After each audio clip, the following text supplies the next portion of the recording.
Hello to those of you who don't know me. I'm Rachel. I am a disabled and neurodivergent founder. I'm a social researcher, an advisor, and a strategist on accessible, future facing work with a particular passion for AI. A verbal quick ID. I am a young, early 30s white woman with long brown hair that's got a bit of a curl today, minimal makeup. I'm wearing a lovely and warm blue jumper, and behind me are some bookcases filled with trinkets and books and things that I really should uh, actually read. If you are like me, there's so many books that take a fancy, and yeah. Anyway, I am also a disabled person, and giving a talk for the next hour, I'm quite low in energy today. So I have included some quite natural breaks in the form of exercises and thinking time. If you don't need the break, feel free to put in the comments any thoughts related to the exercise. But if you do need the break, jot down the question and revisit it. These definitely aren't something that you need to react to. These are things to reflect on. And you can join me in hydrating and just taking a pause. I've got two big glasses of water here. Um, so I come to this as a Churchill Fellow, which is an incredible social researcher initiative where I studied how building inclusive work cultures for disabled people actually ends up driving wider innovation in organizations. And a key theme of that was how AI is really has the potential to be an equalizer for many of us who struggle with the concept of like reasonable adjustments in the workplace, and actually figuring out how work works best for us. So what this session is going to cover is why assistive technology has always been a part of disabled work, how AI already shows up in everyday tools, using AI affordably and responsibly in your business, and also writing a simple AI policy, even if it is just for you. So this isn't really about, corporate compliance. Small businesses, you have the opportunity to take this topic and develop and really experiment with it. For us, this is about survival, really. It's as much about survival as it is about sustainability and also power. It's really important here to recognise that we as disabled people are not broken systems. We run businesses inside broken systems, and we're now layering AI on top of those systems. And there's so much to learn and experiment and unpack here. So this is very much an introductory look at this topic. By no means is it the be all and end all, and I really encourage you to continue learning, continue reading, and continue having play with this. So the first exercise I would like to offer to you is, how do you use AI? Or if you don't already use it, how would you like to start using it? So 2-3 minutes to reflect.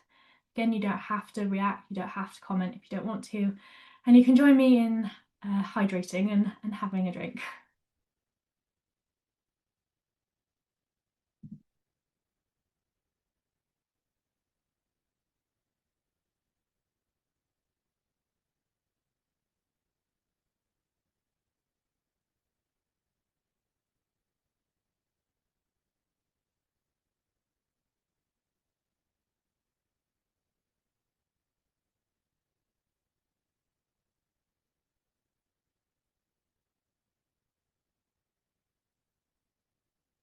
Yeah, if you'd like to type your answers in, you can share. If you would just like to reflect, there is no pressure at all to contribute to the comments.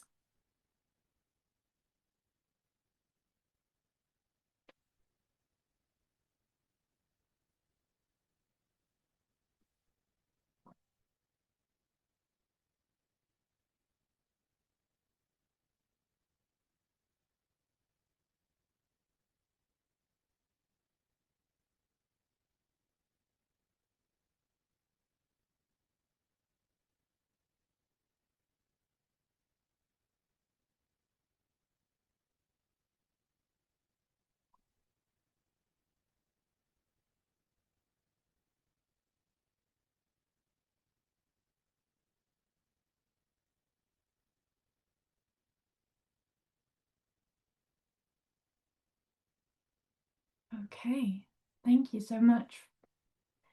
That's really interesting. Again, no pressure to respond to these exercises. For me, it is also just a way of helping my brain catch up with where we're at. I have an energy disability and it is really flaring up today. So, we have been here before. Disabled people have always adapted to systems that were not built for us.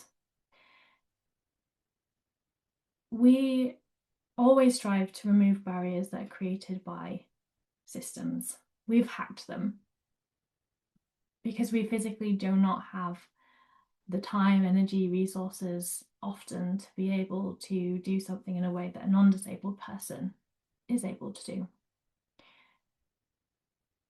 And the aim for AI and how I think we need to start looking at it is that it is a tool to help us reduce our physical, cognitive, and sensory load. And when used well, it can also enable participation on equal terms.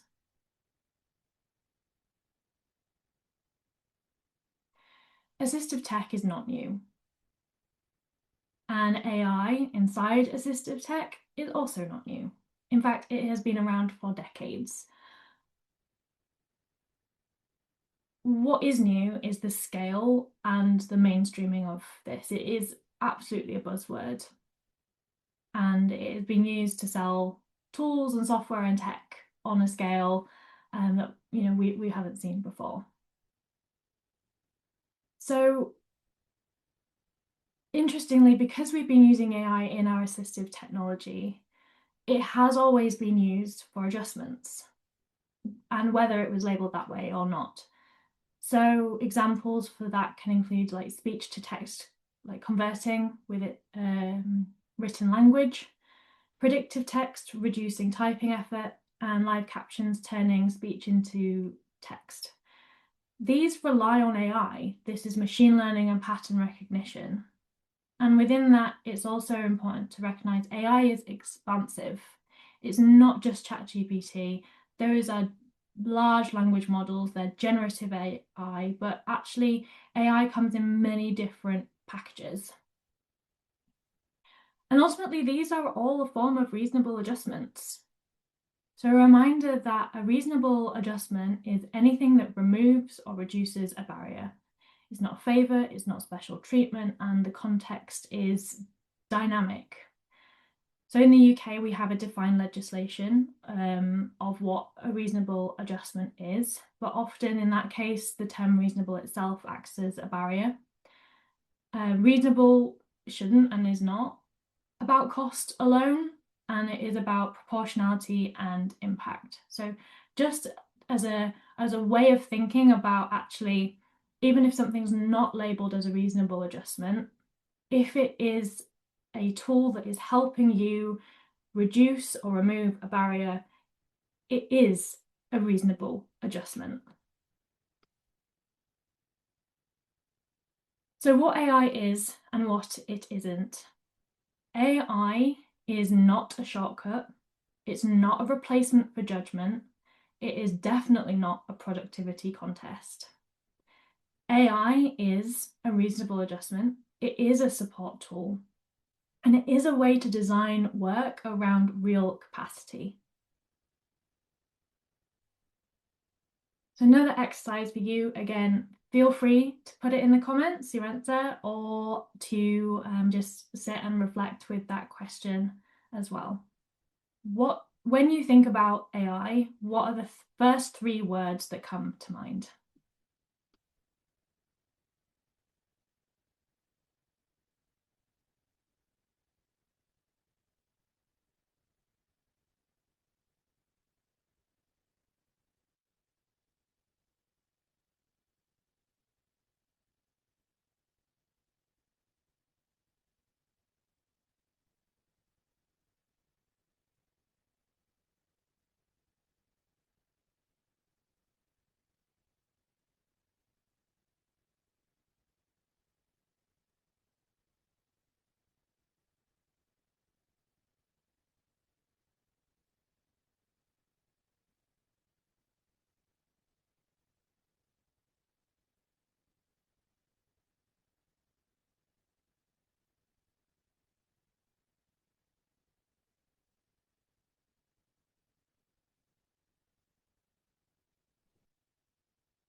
Okay, thank you.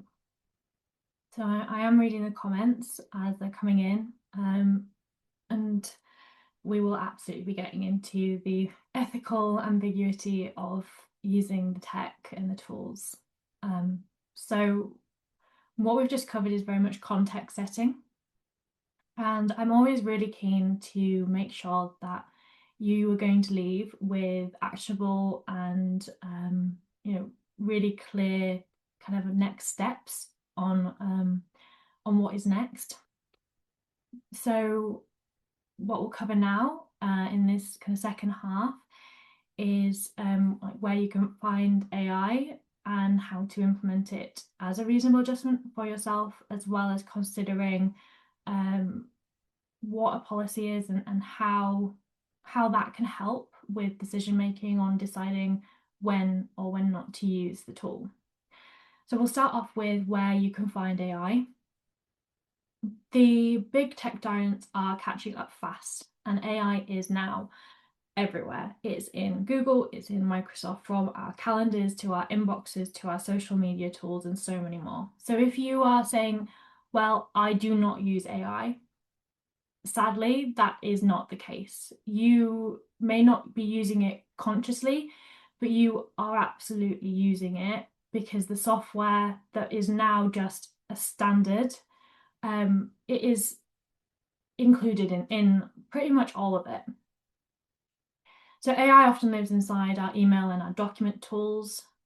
If you've ever started typing and predictive text has come out and finished your word for you, that is AI driven.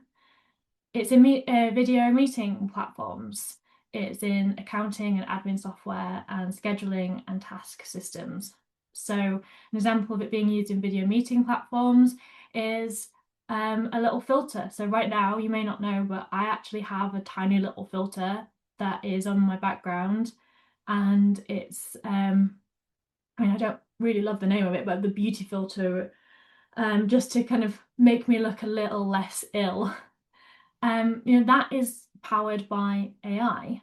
If you've got an accounting and admin software where you input numbers and it generates everything in a really clear spreadsheet with graphs and the data all plotted, that is AI driven, and scheduling and task systems as well. Often it's not large language model generative AI, it's this machine learning tools, but again, that is still AI. But what I really want to kind of hammer home here is that by assistive tech, we can also think bigger. And it's not just tools like screen readers, it's tools that assist us in our work, just full stop. So emails, project boards, calendars, they are all tools that assist us in our work. And AI is already inside all of them. So you do not need specialist tools to start working efficiently with AI. It's already embedded. And again, like this is still using AI-enabled technology as an adjustment. So we do not need to be spending money on shiny new software that claims to solve a very specific problem, and they're often quite expensive, and it's trial and error, and after like a few weeks or a month of using it, it falls to the wayside because it's not able to actually integrate into your wider processes, or you're frustrated because it's not actually that obvious of how you're meant to be using it. So you do not need a subscription to the latest AI software that claims it can do all of your admin for you. Practical uses for disabled and neurodivergent founders.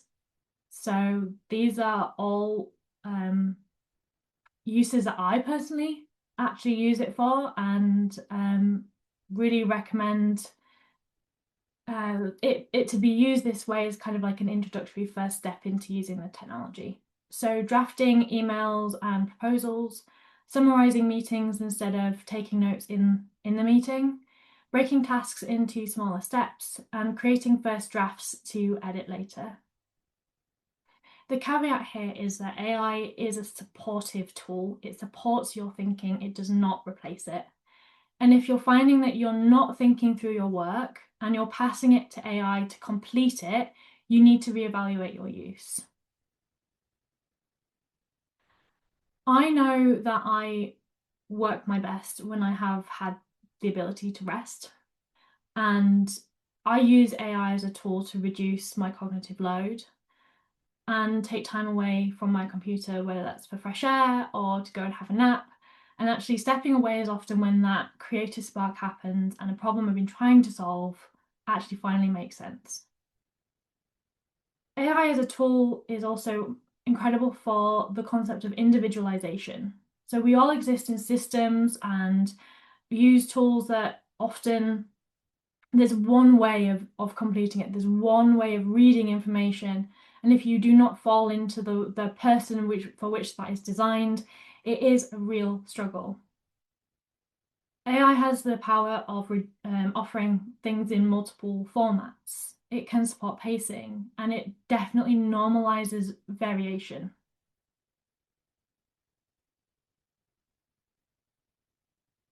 So this is about energy protection and not speed. And just because you could be completing some work faster doesn't mean you need to fill that time by taking on more tasks. So an exercise now is, have you felt pressured to use AI to be more productive and fill the time you've saved with more work?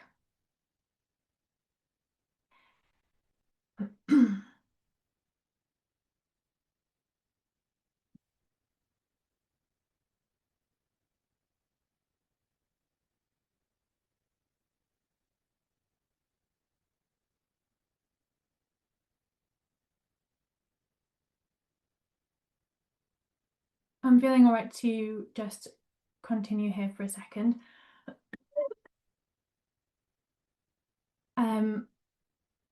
So I really want to kind of build on this particular slide because I think this is one of the kind of scales of where we have to weigh up whether using AI is worth the use of it. We have to remember that we are not machines. We are human. Creativity is where we find our joy. And it's where we reduce our stress, and it's how we connect with others.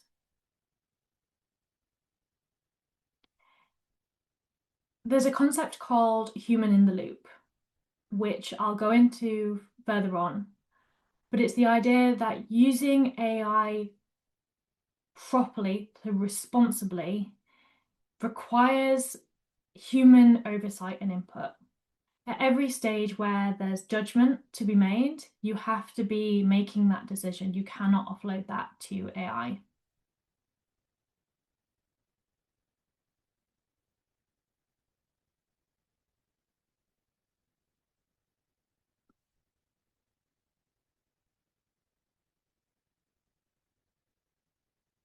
So you can embed AI into what you already do. Please do not create new processes just to be able to use AI. Instead, add it into existing tools and use it to replace manual steps. The caveat here is if it adds work or makes it harder down the road for you, then it is not an adjustment. Yes, maybe you found a good note taker and it produces notes really well, so you don't have to do it in a meeting. But then if it's actually adding 2-3 hours into your diary the next day because you have to go through the notes and figure out who said what, or pull out all the actions from it because you weren't making a note as they go, that's more work down the road.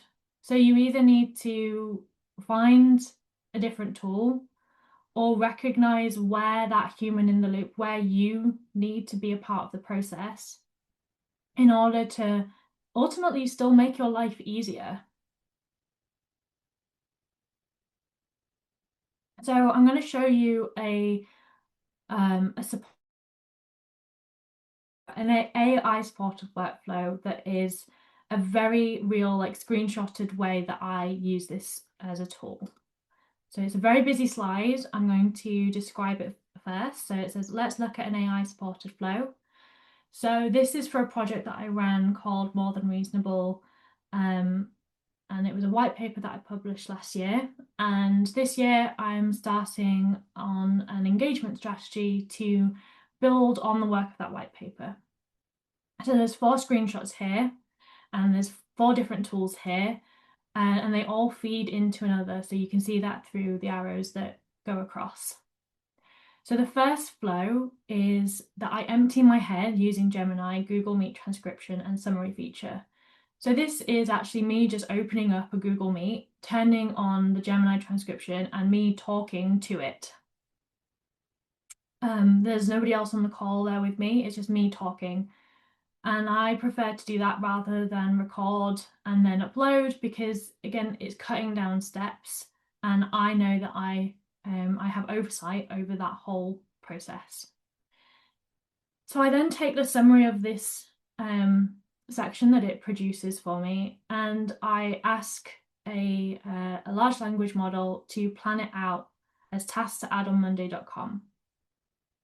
So just a caveat, since actually creating this presentation and doing these screenshots, I am moving away from ChatGPT over to a different LLM. Again, like the ethical reasons are I don't want to be giving ChatGPT any more of my data, and I'm very conscious about actually who's in charge of the companies that are running these. So just as again, that's personal choice for me. I am stepping away from ChatGPT. But the same prompt would look the same from a different large language model. So I get the plan, I have it all planned out, and it is done in the way of the format to the site. So it knows what monday.com looks like and is doing it in a way that I can process. I then have decided that that is where my human in the loop break is. So I then take what I need from that plan, and I manually input it into monday.com. I could probably find a tool to support me at that stage, but I've identified that this is the best place for me to come in with my human judgment. And that's because I've got over a decade of experience in project planning, and I want to make sure that I'm only putting into monday.com the tasks and the breakdown of the tasks in the way that is the least overwhelming for me and for the team that will be working with me on it. So I've then got a task list in monday.com, and it's all broken down with the help of AI. And then I then use monday.com has an inbuilt AI review tool. So I then every fortnight on either a Friday before or the Monday morning, I will track progress. And this helps me stay accountable for deadlines. It shows me where I might be falling behind, or I might be even ahead of myself. So I can then plan my energy for the week ahead, knowing what takes priority.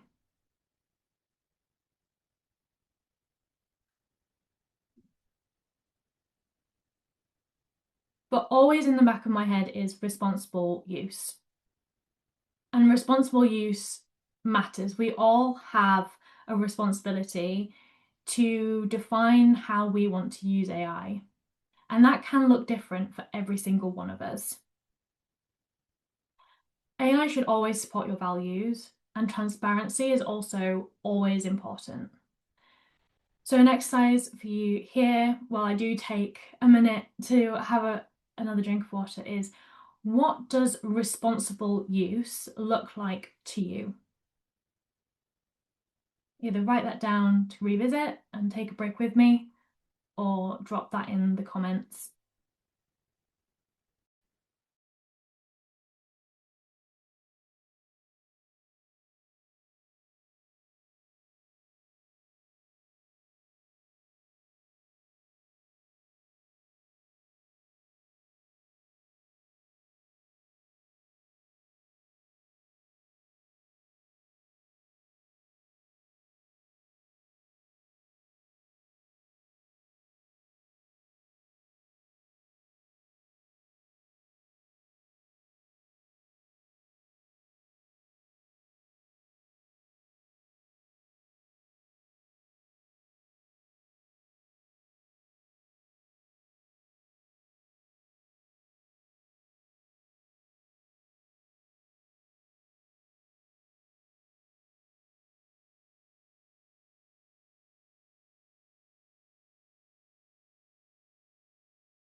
Okay, thank you.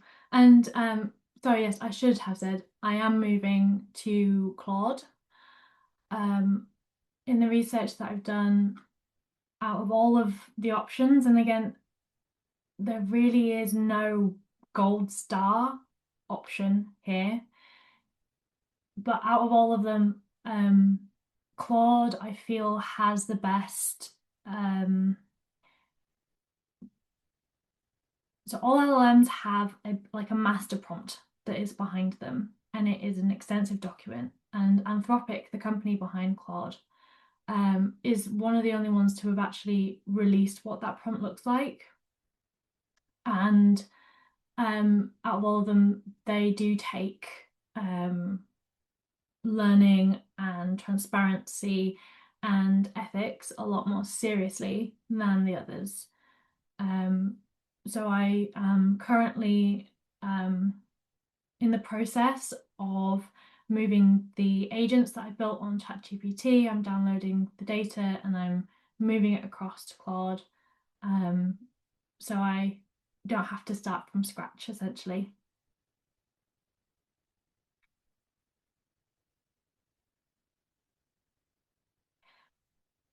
So you've decided that you want to use AI or you want to use more of it. This is very much, back to you do not need special tools for this. I think being super conscious that if you do use assistive technology like screen readers, to have a play and make sure that actually the accessibility features of the tool that you want to use do align with the assistive tech that you need. There's no point in using an AI that combats that, and then it becomes an even bigger headache for you to use. When that is the case, I would always also encourage you to share it on LinkedIn that something hasn't worked for you. As a community, I think we need to be a lot more open about the tools that we use and the tools that that don't work for us as a community. And also start off on the free and basic plans. You do not need to be investing in the premium subscriptions for these straight off the bat. Make sure that you are using it and having a play with it to make sure that it is the right tool for you. And also, if you can, identify what part of your workflow AI is most supportive with, and finding a tool that replaces multiple functions. So rather it being one specific one for this, one specific one for that, that you are not overworking yourself in jumping between AI tools. So for me, that's I've shouted it out before. I really like Monday.com. Their AI function is what helps me the most with that. And then also previously ChatGPT, soon to be Claude. That for me is a tool that replaces multiple functions of project processes, note taking, summaries, etc. And yeah, just to caveat there, like affordability is part of accessibility. If you're seeing a tool that costs hundreds of pounds, that's not accessible. And we need to recognize that if we can all share which tools are working best for us, there is power in our community of if there's a tool that works amazing and we all start using it for its access, for its affordability, then that will only drive more solutions to be created that suit our community. Let me go back to my notes. You also need to remember your legal obligations here. In the UK, we have very strict GDPR rules. If you are inputting any sensitive data, names, email addresses, personal information, whether that is of your for your business, for your clients, that is in breach of GDPR, whether you have the paid version or not. So questions to ask yourself here is, if you do not know how your data is handled, pause. If you do not know what is safe for you to upload, pause. If you do have a team, do they know how to use it? Do you have an agreement with clients on your use of AI as well? And if you don't know the answer to either of those, pause and take the time to find that information out. And you can then decide whether it is an acceptable use of the AI or whether actually it's crossed the line that you've set yourself or that GDPR has set, and you then know, okay, so I can't use it for this. So this is why an AI policy really matters. At a minimum, a policy should include why you use AI, what tasks it supports, what it is not used for, how data is handled, and how outputs are reviewed. This is important for yourself if you are a solo founder, so you can share it with clients or freelancers that you work with, and also keep yourself on track with how you use it. I mean, this is especially helpful if a client is anti-AI. And if you can show them how you use it, especially if its main use is as a reasonable adjustment, then that can go a long way to building trust. It's even more useful for teams where you know your team is using it, but there's little to no oversight. Putting it alongside your data policy is a really great home for it. Make sure it's linked to that as well. I do have a free template of what an AI policy should include and look like, which you can scan the code there, and I can also drop in the comments the direct link to it. It's free. For me, this is about knowledge sharing and making sure we're all upskilled for, the next digital evolution that is well and truly in process. So this as well is where you can decide and define the ethics, the responsible use, and the sustainability element of this. So at MoleWorks, I make sure that whatever I pay for an AI tool, I'm matching that, and I am, at the end of the year, I am donating the matched amount that I've spent using AI tools to a local charity.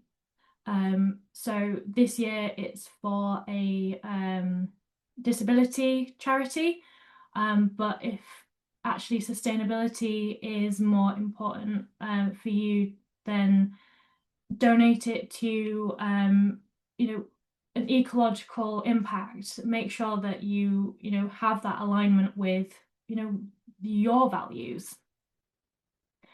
You can also define how you disclose that AI has been used.